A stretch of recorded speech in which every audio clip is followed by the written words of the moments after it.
그동안 우리가 예수님을 만났던 여러 사람들을 우리가 살펴봤습니다. 여러분들이 지내왔지만 거의 한 30명 정도를 우리가 생각해 봤어요.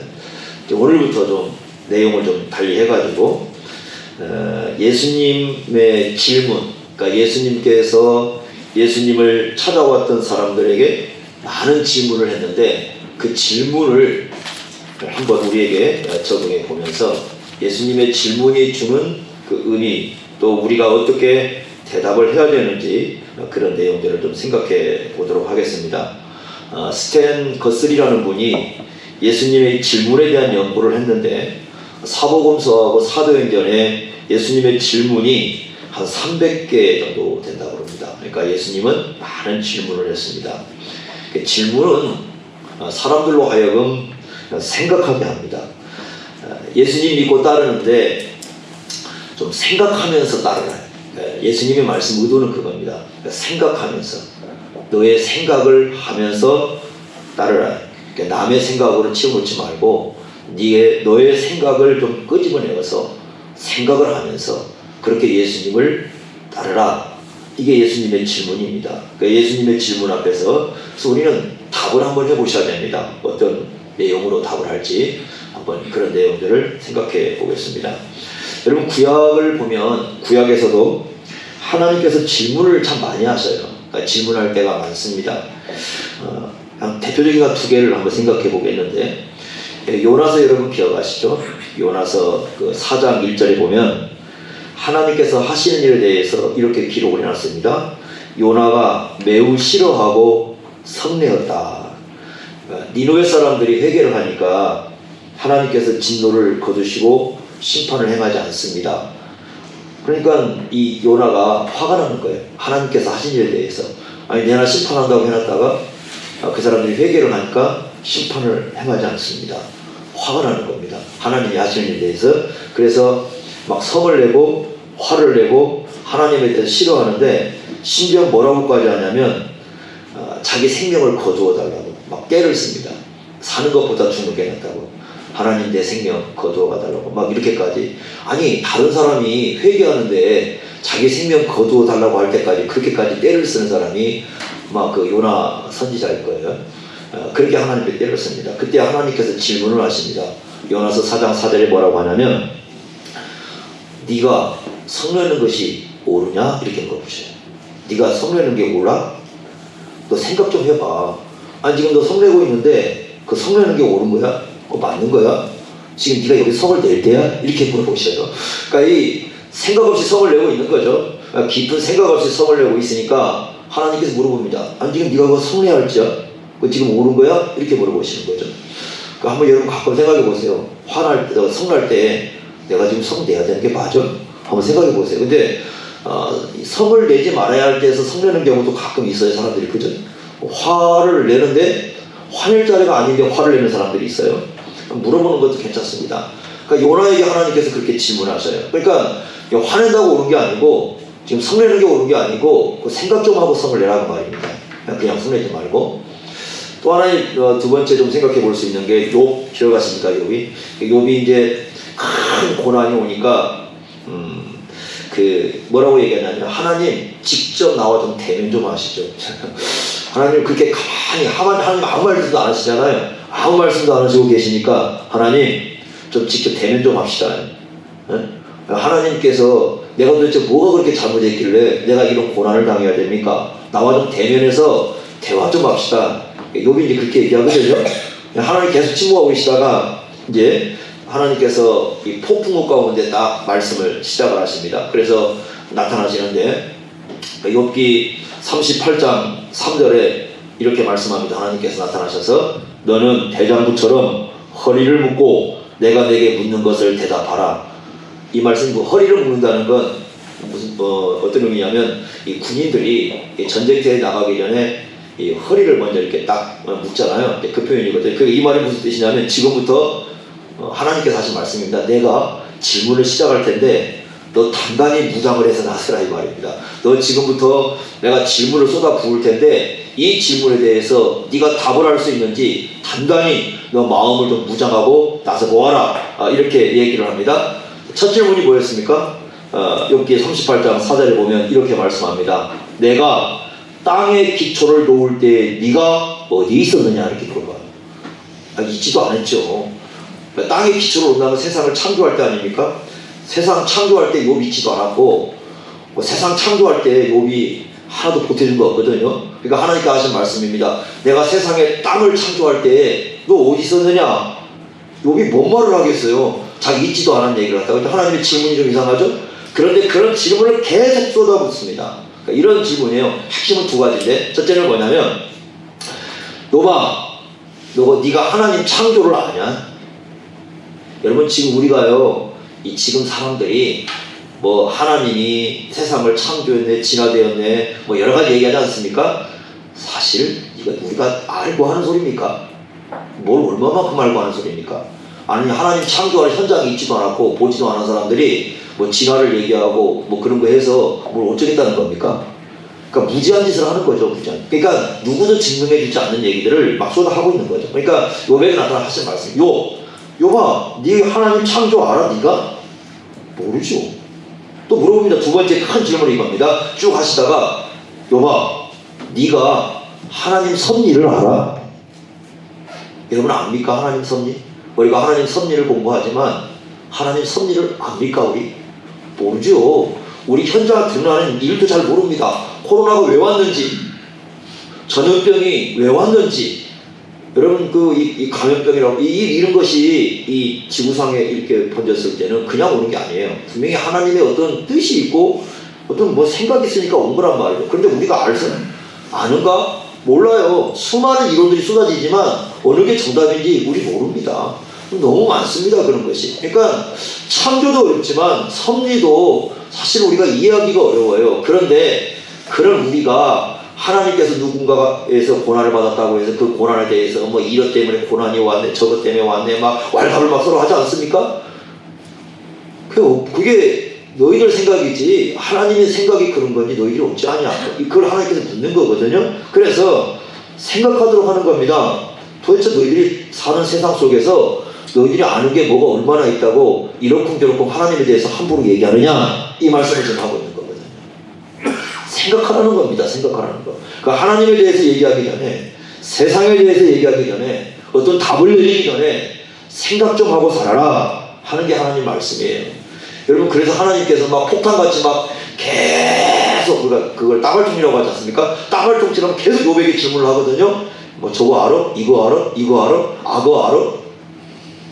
욥이 뭔 대답을 합니까? 나중에 하도 기가 막히니까 욥이 하나님 한마디도 안 하랍니다. 나중에 한마디도 안 하랍니다. 뭔 말을 할 수 있겠어요? 물어보는데 타조 알아? 어떻게 알아요? 토끼 알아요? 강아지 알아요? 고양 알아요? 고양이 알아요? 늘 지켜보지만 알아요? 남편 압니까? 아내 압니까? 자식들 압니까? 부모 압니까? 어떻게 압니까 우리가? 가까이 있는 우리 자신도 모르죠. 우리 자신도 잘 모르는데 뭘 안다고 우리가 얘기합니까? 그런데 인간들은 자기가 뭔가를 다 아는 것처럼 떠들어 제끼는 거죠. 하나님께서 물어보는 거예요. 뭘 안다고 네가 그렇게 함부로 얘기하느냐? 그런데 욥은 지혜가 있죠. 하나님 말 안 하랍니다. 그런데도 인간들은 끊임없이 말을 하려고 하죠. 예수님께서도 마찬가지예요. 자, 질문을 던지는데 오늘 질문은 뭐냐면 요한, 우리가 이제 세례 요한이라고 부르는 요한이 있지 않습니까? 먼저 예수님에 대해서 얘기하기 전에 이 요한이라는 사람과 씨름하게 만들어 놓으셔요. 요한이라는 사람에 대해서. 이 요한이 와가지고 세례를 주었을 때 많은 사람들은 세례를 받았습니다. 그런데 그 당시에 바리새인이라든가 율법 교사들은 세례 요한이 주는 세례를 거부했습니다. 그러니까 종교 지도자들은 거부했고 일반 백성들은 많은 사람이 요한에게 세례를 받았습니다. 그랬을 때 누가복음 7장 29절 30절에 이렇게 말씀했습니다. 그 율법 교사들과 바리새인들이 세례 요한이 주는 세례를 받지 않는 것은 하나님의 뜻을 저버린 거다 이렇게 얘기합니다. 하나님의 뜻을 저버렸다. 상당히 중요한 얘기를 하죠. 자, 욥이 감옥에 갇혔습니다. 지금 오늘 11장 읽은 마태복음 11장 상황은 이렇습니다. 욥이 감옥에 갇혔습니다. 그는 예수님께서 하신 일을 이 감옥에서 얘기를 듣습니다. 그래서 이제 사람들을, 자기 제자들을 예수님께 보내어서 묻습니다. 오실 그분이 당신입니까? 이렇게 묻습니다. 그때 예수님께서 그들에게 어떤 대답을 하십니다. 그리고 난 다음에 7절에 보시면 그들이 떠남에 이렇게 되어 있는데 요한의 제자들입니다. 요한의 제자들이 예수님의 말씀을 듣고 예수님을 떠났습니다. 떠나자마자 예수님께서 자신을 따르는 무리들에게 요한에 대한 말씀을 하시는데 질문을 하십니다. 그게 7절 말씀입니다. 한번 7절 보시기 바랍니다. 그들이 떠나며 예수께서 무리에게 요한에 대하여 말씀하시되 너희가 무엇을 보려고 광야에 나갔더냐 이렇게 질문하셔요. 너희가 무엇을 보려고 광야에 나갔더냐? 8절 보시죠. 연속 3번 질문입니다. 그러면 너희가 무엇을 보려고 나갔더냐? 또 묻죠. 9절 보세요. 그러면 너희가 어찌하여 나갔더냐? 이렇게 묻습니다. 한마디로 이런 겁니다. 도대체 요한이라는 사람을 너희들은 어떻게 생각하느냐? 이렇게 물어보는 거예요. 여러분, 세례 요한에 대해서 여러분 어떻게 생각하십니까? 지금 예수님의 질문입니다. 세례 요한에 대해서 너희들 어떻게 생각하고 있느냐? 너희가 광야에 나가서 본 그 세례 요한에 대해서 너희들은 무슨 생각을 갖고 있느냐? 이렇게 질문을 하는 겁니다. 굉장히 중요한 질문이죠. 무엇을 보기에, 누구를 보기에 광야에 나갔는지 묻는 것은 그 사람을 어떻게 생각하냐는 질문입니다. 마태복음 3장 1절에 보면 요한이 유대 광야에서 하나님의 말씀을 전했습니다. 그래서 이 광야로 나갔습니다. 그러면서 두 가지를 묻습니다. 7절 한번 보세요. 무엇을 보려고 광야에 나갔더냐? 그러면서 뭐라고 합니까? 바람에 흔들리는 갈대냐?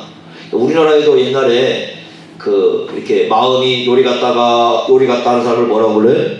갈대 갔다 그러잖아요. 바람이 요리 불면 요리 가고, 요리 불면 요리 가고. 옛날에 그 갈대가 그 요단강 언덕에서 이렇게 자라는데, 우리하고 비슷해요. 그러니까 비슷합니다. 그러니까 바람이 부는데 요리 갔다 한다는 것은, 이렇게 경고하지 않는, 그래서 일이 흔들리기 쉽고, 일이 흔들리기 쉬운 사람을 얘기하는 겁니다. 이쪽으로 얘기하면 이쪽으로 가고, 이쪽으로 가면 이쪽으로 가고. 우리가 현대적인 용어로 뭐라고 불러요? 귀가 얇은 사람 그래요. 귀가 얇아가지고 뭔가 이 줏대도 없고 뭐 이렇게 살아가는 사람들 있잖아요. 그래서 요렇게 가기도 하고 요렇게 가기도 하고 용기도 없고 삶을 자기가 생각하는 대로 살아갈 용기도 없고 그런다고 뭔가 견고한 터전도 없고 뭐 그런 사람. 요한이 그런 사람이냐냐? 너희들이 본 요한이 그런 사람이냐? 이렇게 물어보는 거죠. 아니 너희들 그런 사람 보려고 하면 뭘 요한을 찾느냐? 그렇게 얘기하는 거죠. 그런 사람 아니죠 요한은. 두 번째 질문이 뭡니까? 8절입니다. 8절에 뭐라고 물어봅니까? 뒷부분에는 부드러운 옷 입은 사람이냐 물어봐요. 부드러운 옷 입은 사람은 어디 가서 뭐하라? 왕궁에 가야 되는 거 아닙니까? 그죠? 부드러운 옷, 좋은 옷 입고 있는 사람은 그 고관들 아닙니까? 그 사람은 왕궁에 가서나 봐야죠. 그런데 요한은 어떤 옷을 입었어요? 마태복음 3장 4절에 보면 낙타 털옷을, 낙타로 만든 털옷. 얼마나 거친 옷입니까? 거친 옷을 입고 살아가는 사람이지 좋은 옷을 입고 사는 사람이 아닙니다. 오늘날로 말하면 고급 승용차를 타고 다니는 사람이 아닙니다. 그런 사람 만나려고 요한을 보러 갔느냐? 아니죠. 그래서 예수님께서 답을 하십니다. 9절에 뭐라고 합니까? 그러면 너희가 어찌하여 나갔더냐? 그러니까 누구를 보려고 나갔다고요? 선지자. 그럼 너희들이 지금 관심을 갖는 게 선지자이기 때문에 요한을 찾아간 거 아니냐? 예수님 답이면 옳다, 맞다 이렇게 대답을 하십니다. 그리고는 뭐라고 하냐면 더 하나 추가시키십니다. 내가 너희에게 이르노니 선지자보다 더 나은 자니라 이렇게 말씀합니다. 선지자보다 더 나은 사람이 누구다? 요한이다. 이렇게 예수님께서 평가를 내려주십니다. 그리고는 10절 말씀 보십시오. 10절에 성경을 하나 인용합니다. 기록된 바 보라 내가 내 사자를 내 앞에 보내노니 그가 내 길을 내 앞에 준비하리라 하신 것이 이 사람에 대한 말씀이라. 이 말씀은 말라기 3장 1절 말씀이죠. 말라기 3장 1절에 보시면 메시아에 대한 예언이 나옵니다. 그리고 메시아가 오실 때에 하나님이 먼저 누구를 보내면 사자를 보낸다는 거예요. 그 메시아를 소개할 사자, 메시아 오심을 준비할 사자를 보낸다는 겁니다. 그 사자가 누구라는 겁니까? 요한이라는 겁니다. 세례 요한이에요. 그래서 말라기 3장 1절을 인용을 해가지고 바로 예수님 자신이 메시아이고 그 메시아를 준비하는 사람이 누구다? 세례 요한이다, 이렇게 소개를 해주고 있습니다. 예수님의 질문은 그들의 관심이, 정말 관심이 무엇인가 라를 생각하게 해줍니다. 그리고 누가 위대한 사람인가 라는 것도 생각하게 해줍니다. 그들이 관심의 대상이 누구인지를 묻습니다. 그리고 왜 관심을 갖고 있는지를 묻습니다. 그 사람이 관심을 가지는 대상과 왜 관심을 갖는지를 보면 그 사람의 가치관을 알 수 있습니다. 예를 들면 이런 겁니다. 돈밖에 모르는 사람의 관심은 누가 관심이 제일 많겠어요? 돈밖에 모르는 사람은 세상에 누가 관심이 제일 많겠어요? 이 세상에서 뭐가 제일 많은 사람이에요? 돈이 제일 많은 사람이죠. 안 그러겠습니까? 돈이 제일 많은 사람이죠. 그리고 그 사람의 관심은 그 사람이 어떻게 해서 그렇게 많은 돈을 벌었지? 아마 거기에 관심을 가질 거예요. 그 사람이 돈을 어떻게 유익하게 쓰고 있는가, 이런 것은 별로 관심이 없을 거예요. 그 사람이 얼마나 돈이 많지? 어떻게 돈을 그렇게 벌었지? 이것이 이제 그 돈을 추구하는 사람들의 관심사일 것입니다. 자, 아까 스탠거스라는 사람이 그래서 이 요한에 대한 이런 질문을 합니다. 여러분들 한번 생각해 보십시오. 역사적인 인물 중에서요, 여러분들이 저녁 식사에 초대하고 싶은 사람이 있다면 누굽니까? 오늘 저녁 식사에 가장 소중한 자리에 초대하고 싶은 사람이 있으면 여러분 누굽니까? 아무도 없습니까? 네, 한번 여러분 생각해 보십시오. 만약에 오늘 저녁 식사를 준비한다면 누구를 내가 이 저녁 식사에 가장 초대하고 싶을까? 여러분 세례요한 어떻습니까? 세례요한 좀 초대하고 싶습니까? 그 생각 안 드십니까? 거친 낙타털옷을 입고 거친 말을 쏟아내고 죄가 있으면 지적해놓고 이런 세례요한 어떻습니까, 여러분들? 세례요한은 짧은 생을 살다 간 사람이죠. 예수님을 소개하고 투옥되고 처형당합니다. 여러분들이요, 아이들 위인전을 한번 다 들여다보세요. 아이들이 읽고 있는 위인전, 부모는 읽지 않지만 아이들 보고 읽으라고 권유하는 게 위인전이죠. 그러죠? 위대한 책인 줄 알지만 아무도 읽지 않은 책이 고전이죠. 그죠? 그래서 고전과 위인전은 아이들만 읽습니다. 네. 그런데 그 위인전을 여러분 들여다보시면 위인전 어디에도 세례 요한에 대한 책은 있어요, 없어요? 없습니다. 가끔 예수님에 대한 책은 나오더라고요. 기분 나빠요, 그것도. 위인전으로 들어가는 게. 왜냐하면 그냥 세상에 한 인물로 취급을 했거예요. 슈가이처니 뭐 이런 한 이 간디 뭐 이런 인물로 취급하는 게 기분이 나빠요, 저는 들어가는 것 자체가. 그런데 어쨌든 예수님은 가끔 들어가지만 세례 요한을 위인전에 놓고 보는 사람은 없습니다. 그리고 1세기로 돌아가더라도 그 당시 종교 지도자들이 다 대적을 했고 외면을 했던 사람이에요. 종교 분위기가 그렇습니다. 그리고는 그 당시에 그냥 세리들, 다시 말하면 세상 속에서 죄인 취급이나 받고 세상에서 멸시당한 사람들 있지 않습니까? 그런 사람들이 찾아가서 죄를 고백하고 세례를 받고 그런 정도의 사람입니다. 질문은 이겁니다. 왕궁에 사는 그 고운 옷을 입고 있는 사람하고 거친 옷을 입고 있는 세례 요한하고 여러분들에겐 누가 더 귀중한 존재입니까?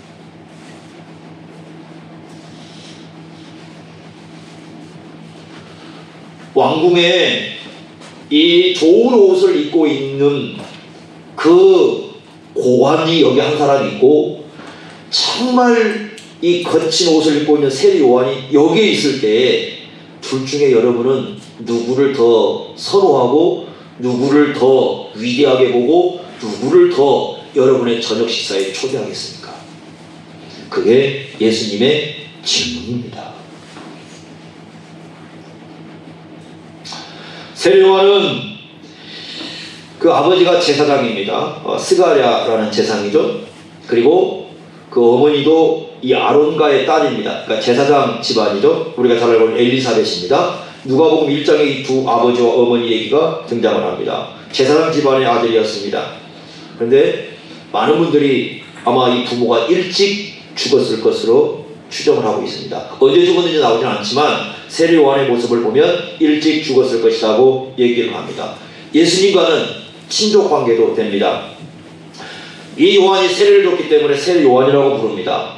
그는 예수님보다 6개월 전에 이 땅에 오셨습니다. 그는 자라나면서 왕궁으로 가지 않았습니다. 좋은 학교로 가지 않았습니다.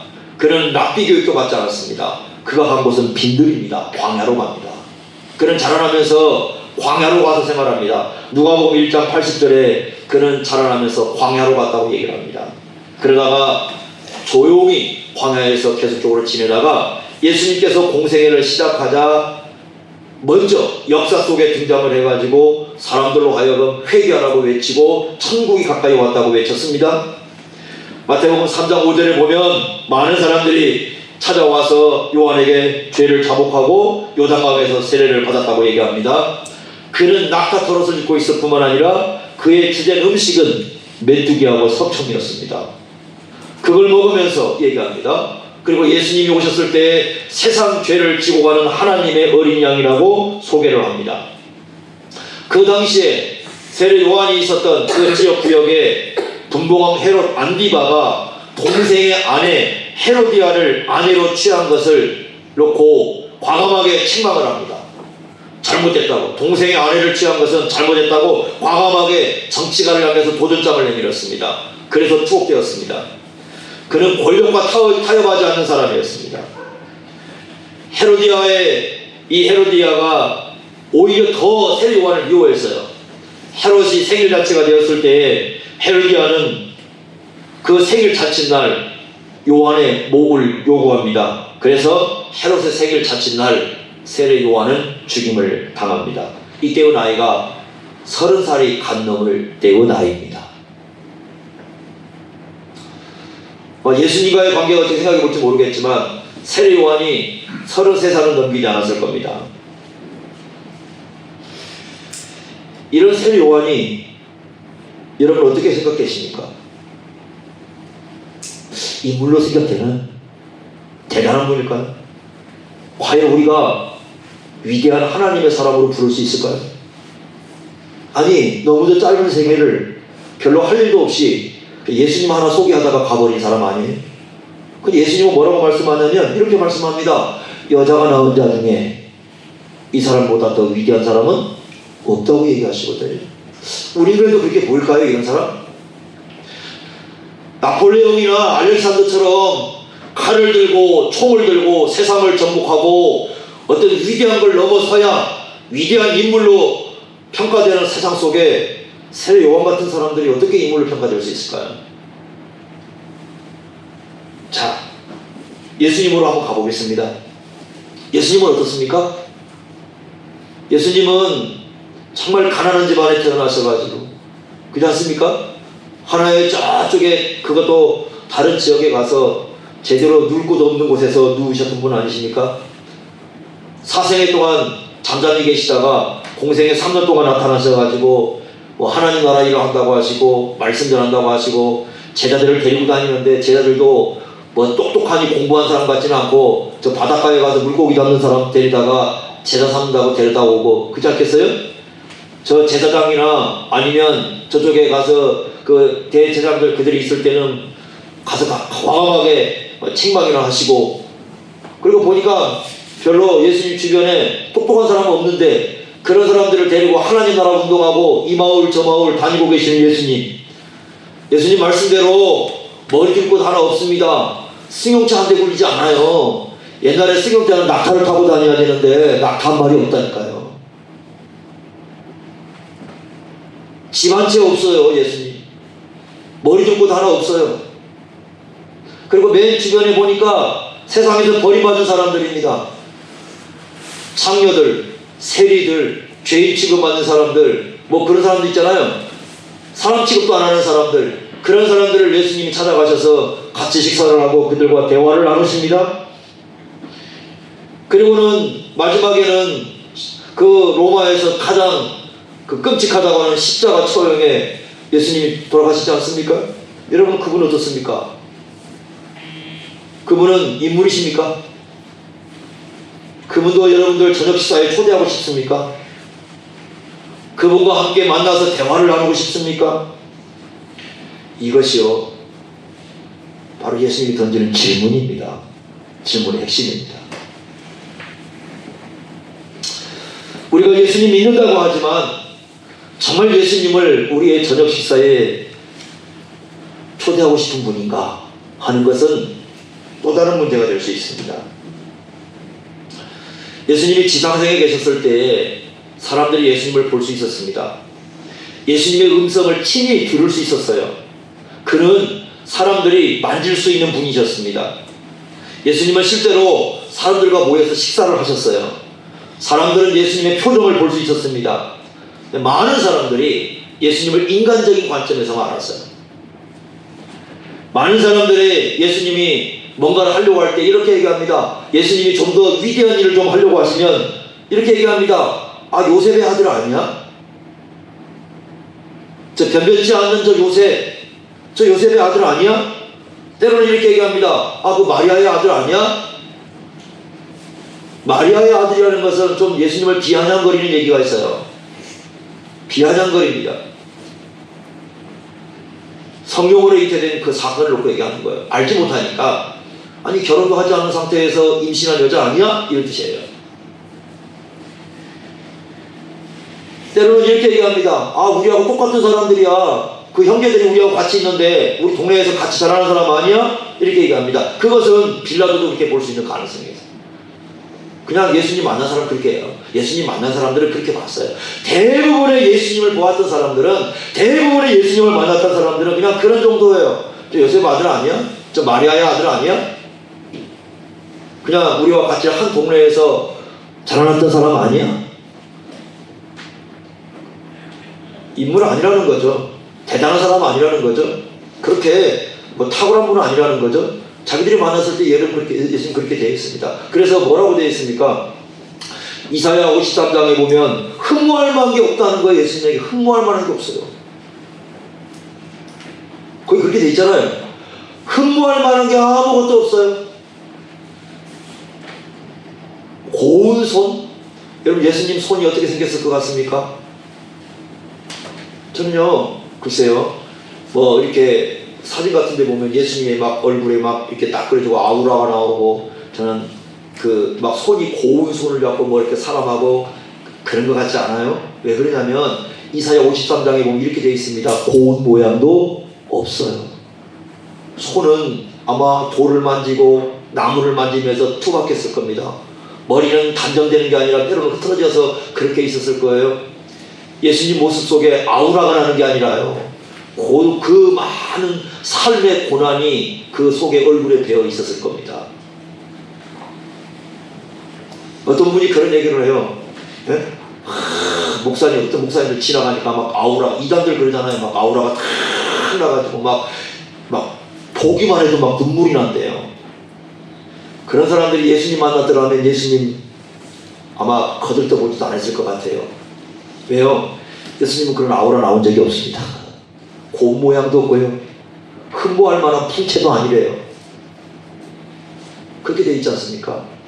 투박한 손, 그냥 우리가 어디에서 일상생활 속에서 그 납질하다가 톱질하다가 망치들다가 다쳐가지고 여기저기 다쳐서 손이 다쳤을 만한 그런 손을 가지신 분, 세월을 안고 얼굴에 그 뜨거운 태양 아래 그을렸을 그 얼굴을 가지신 분, 아우라가 아니라 흐트러진 머리카락 하나도 이렇게 가지면서 그렇게 다니실 분, 그분이 예수님의 모습이었던 거예요.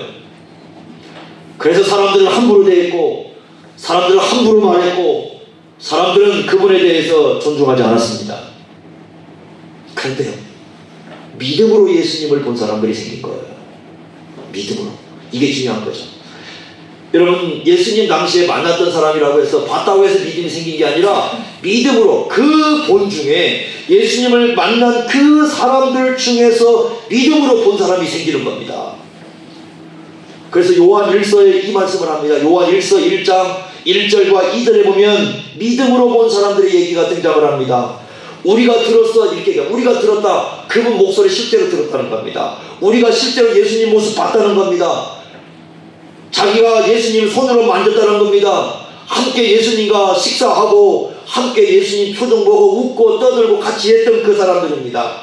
그런데 이렇게 고백을 합니다. 그런데 그분이 믿음을 갖고 보니까, 믿음은 보이지 않는 걸 보는 게 믿음이라고 그랬죠? 예수님 때도 마찬가지예요. 예수님을 볼 때도 마찬가지인데 우리가 믿음으로 보니까 그분이야말로 누구냐? 영원한 생명이시다. 영원한 생명이시다.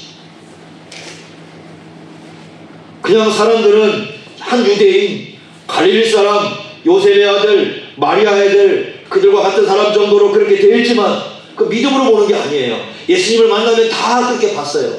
그런데 그 예수님을 믿음으로 보니까 영원한 생명이시고 저분이야말로 진정한 생명을 주실 분이고 아버지와 함께 계시다가 이 땅에 오셨던 그분이시라는 거예요. 많은 사람이 예수님 음성 들었어요. 예수님이 하신 말씀 들었습니다. 예수님이 하는 얘기 들었습니다. 그건 다 들었던 거예요. 그런데 믿음으로 예수님의 음성을 들으니까 어떻게 되느냐? 믿음을 갖고 예수님을 음성을 들으니까 그 예수님의 말씀이 하나님의 말씀이더라는 거예요. 여러분, 예수님께서 누가복음 4장에 보면 자기 동네에 가셔서 말씀을 전했을 때 사람들이 다 뭐라고 반응합니까? 야, 은혜로운 말씀이다. 그런데 곧바로 예수님을 죽이려고 했습니다. 은혜로운 말씀을 듣고 예수님을 죽이려고 했어요. 왜? 우리와 똑같은 사람인데 하면서 예수님을 죽이려고 합니다. 근데 믿음을 갖고 보니까 그 예수님이야 말씀이야말로 정말 하나님의 말씀이고 그 예수님을 통해서 우리에게 주셨던 그 말씀이야말로 생명의 말씀이고 우리의 영원한 삶을 인도하는 빛이 되고 등이 되는 그 말씀이 되었던 거예요. 그래서 이 예수님을 믿음으로 만났던 사람은 자신의 저녁자리에 예수님을 초대했던 겁니다. 초대하고 싶었다.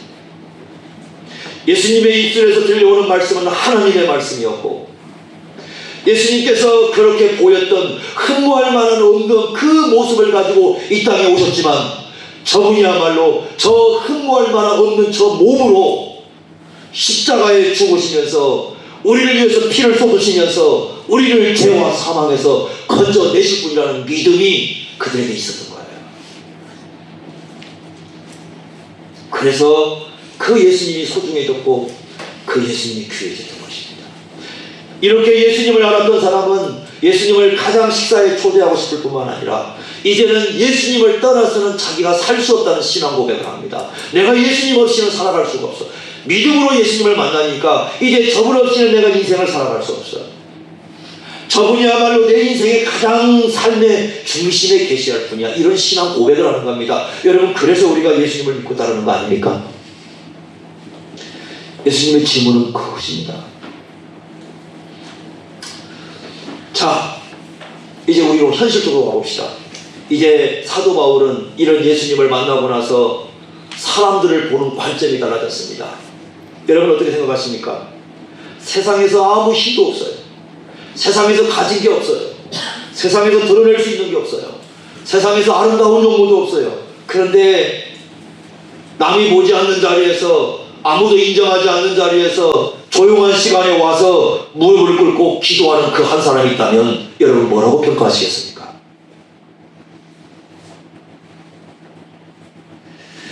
고린도서 1장 26절에 이렇게 말씀했습니다. 형제들아, 너희들을 부르심을 보라. 육체를 따라 지혜로운 자가 많지 않고 능한 자가 많지 않고 문벌 좋은 자가 많지 않도다, 이렇게 얘기합니다.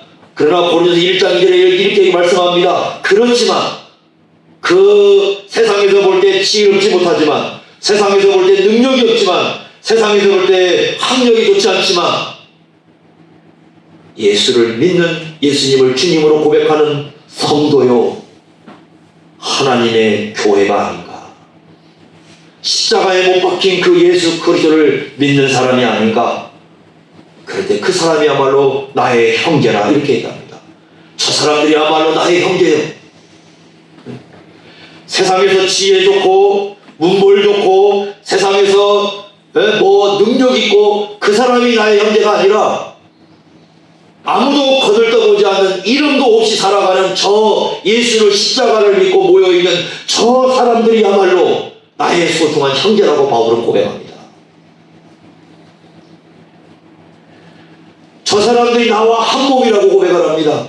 저 사람들이야말로 나의 한 몸이야. 예수님의 그 몸에 속한 나의 지체들이야.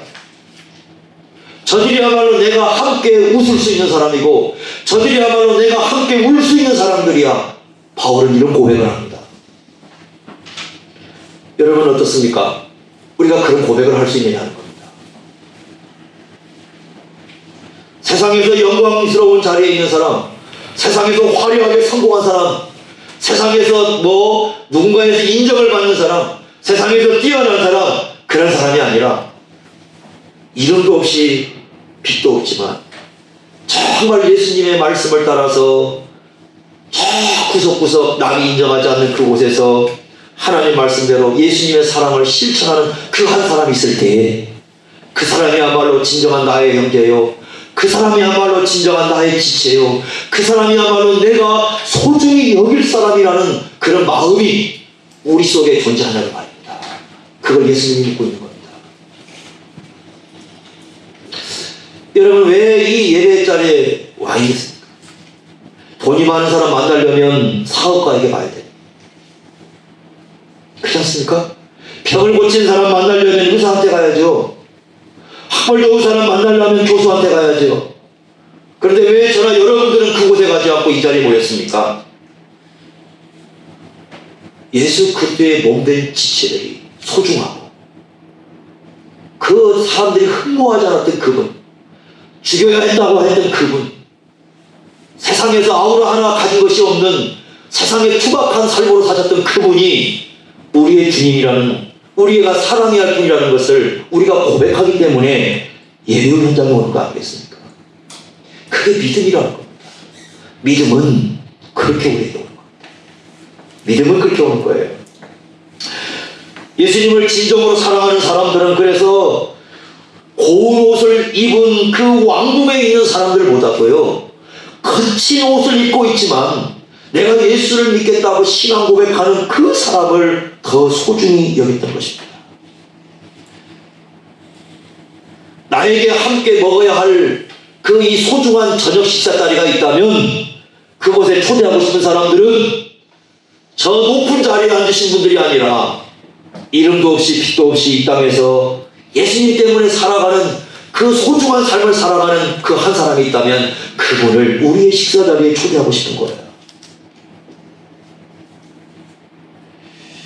통장 몇 개 가지고 숨겨놓고 나 이만큼 돈 많다고 재산 땅에 쌓아두는 그 사람이 아니고, 고급 승용차를 다니면서 나 이만큼 산다고 떠벌리는 사람 아니고, 고급 옷을 입고 나 이만큼 멋있게 산다는 사람 아니고, 온갖 얼굴 몸 다 고쳐가면서 내 이만큼 아름다운 미모를 가졌다고 자랑하는 사람 아니고, 몇 년 지나서 넓은 아파트 가졌다고, 내 이만큼 넓은 고급 아파트 가졌다고 자랑하는 그 사람이 아니고, 세상에서 성공적인 삶을 살았던 그 사람이 아니고요.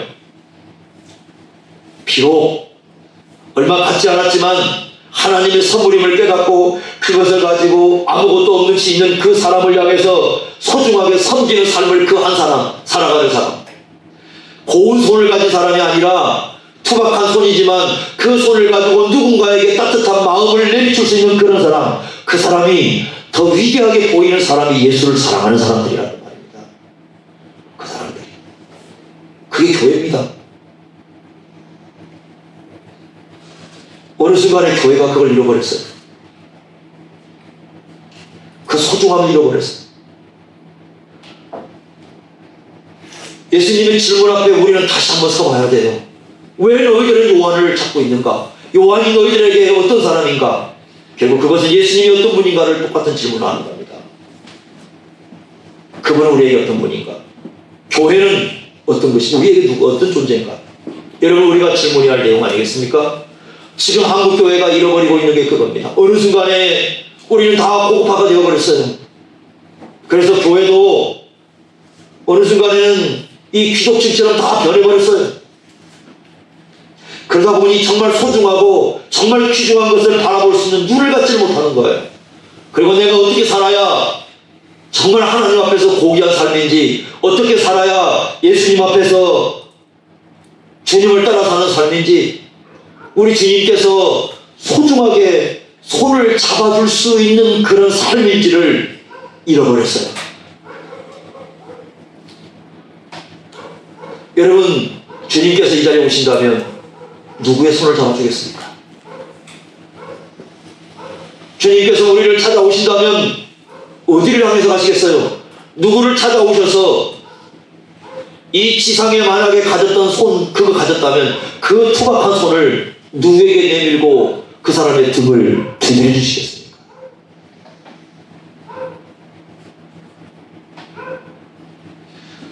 우리 예수님에 대해서 우리는 좀 더 정직하게 바라볼 필요가 있습니다. 그리고 예수님 안에서 사는 것이 무엇인가를 이 말씀을 통해서 생각해 볼 수 있습니다. 여러분 생각해 보십시오. 무엇을 보려고 우리는 나갔습니까? 우리는 무엇을 보려고 광야로 갔습니까? 그 질문 속에 예수님의 이런 뜻이 담겨 있어요. 부디 여러분들 예수님을 사랑하는 그 마음을 가지시고 세상을 보시기 바랍니다. 주님께서 사랑하시는 것, 주님께서 소중히 여기시는 것, 여러분 그것을 소중히 여기시고 주님께서 사랑하는 것을 진정으로 사랑하시기 바랍니다. 예수님의 마음을 품고 교회를 바라보고, 예수님의 마음을 품고 사람을 바라보고, 예수님의 마음을 품고 여러분 세상을 바라보시기 바랍니다. 그것이 주님께서 우리에게 요구하시는 것입니다. 이 질문 앞에 자신을 정직하게 세워보시기 바랍니다. 기도하겠습니다. 하나님 아버지, 오늘 주시는 주님 말씀을 기억합니다. 예수님은 우리에게 어떤 분이신지, 또 주님께서 피로 값주고 사신 교회는 우리에게 어떤 존재인지 이 말씀을 통해서 다시 한번 돌이켜봅니다.